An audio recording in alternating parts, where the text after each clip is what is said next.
Here's a rule I want you to remember for the rest of your life. People treat you based on the way you respond under pressure. I need you to listen to that again. People treat you based on the way you respond under pressure. Let's break this down psychologically. Why is this the one thing composure so powerful? Because in every workplace situation, there are two outcomes. You either react emotionally or you stay in control. And here's a secret no one teaches you. People are watching your reaction, not the situation. If your boss yells at you and you start panicking or snapping back, they'll see your weakness. If a coworker makes a snarky comment and you take the bait, they'll think you're insecure.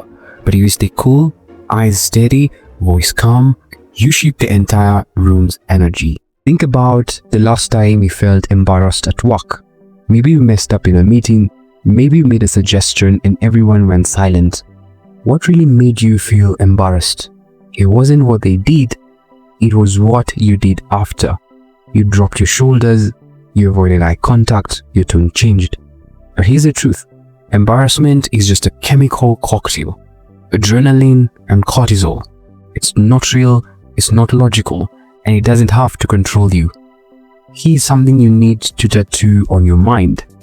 Please understand this about office and in extension life interactions. People don't respond to your mistakes, they respond to how you handle them. Picture two people who make the first same blunder at work. One gets flustered, fumbles, apologizes too much. The other one smiles, saying, "My bad," adjust and keep moving. Who gets respected more? Who gets trusted more? Same mistake to totally different reactions. This is the secret of admired coworkers. They mess up like anyone else, they just own it with grace. You see, most people think workplace power comes from titles, experience, or talking the most in meetings. Nope. Power comes from the emotional control. And the one thing your coworkers will secretly admire more than you trying to prove yourself is you being unshakable. This also happens when talking to girls. She can throw a test to watch your reaction. You must remain in your frame. This also applies to your work interactions. You don't talk over others to get heard. You speak less, but with more weight. You don't react, you respond. And that difference is subtle, but it's how leaders are spotted. So, how do you train this habit? Start small.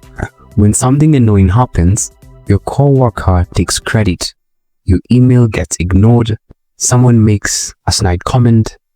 Pause. Don't react instantly. Just breathe. Feel the tension rise, and instead of unleashing it, channel it, ground it, even smile a little. Over time, you're training your nervous system to handle social pressures like a monk. And when people see that, they won't say it out loud, but they'll admire you, respect you, and start treating you like the calm center of the storm. Honestly, I have experienced this firsthand in my working years. Here's the final truth I want you to live with. In every workplace, there's a silent power hierarchy, and 90% of it is emotional. The people who get ahead, they aren't just hard workers, they're emotionally reliable. They keep their cool, they don't gossip, they don't overreact, and everyone around them subconsciously lean on that energy. Be that person. Master this one thing, composure. And even if your coworkers never say it to your face, they'll admire you, trust you, and want to follow your lead. And let me end this video with something important you really need to hear. You don't become composed by sitting around trying to feel ready. You become bold by choosing the uncomfortable move every single time until your brain adapts. You speak when your voice shakes. You make eye contact when your instinct is to look away. You say what you really mean, even if your heart's racing. And every time you do that, you're sending a message to your subconscious. This is who I am now. Not the overthinking person, not the one who waits for permission, not the one who's scared of awkwardness or rejection or being too much.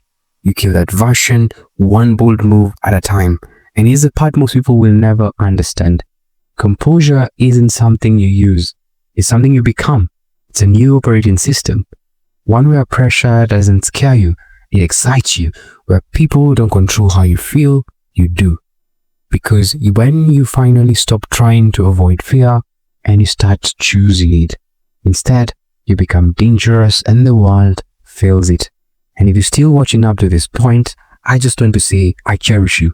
This was Drawn to Enlighten, and I'll see you in the next video.